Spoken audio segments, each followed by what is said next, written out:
কনকনে ঠান্ডায় প্রচণ্ড বাতাস বইছিল। হঠাৎ একটা ডিম বাসা থেকে গড়িয়ে চলতি বাসের ছাদে এসে পড়ল।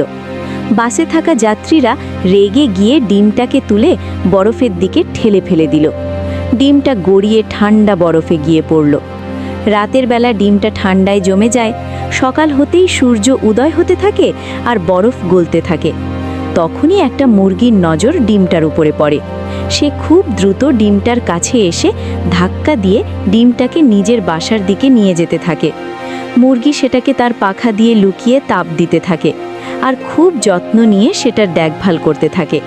সময় চলে যায়, আর একদিন ডিমটা ফুটে যায় আর সেটা থেকে একটা সুন্দর বেবি ডাইনোসরের বাচ্চা বেরিয়ে আসে।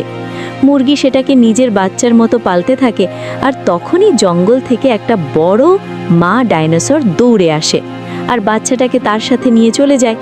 তখন মুরগি তার বাসায় একা হয়ে যায় আর কান্না করতে থাকে, কারণ আপনি এখনো লাইক সাবস্ক্রাইব করেননি।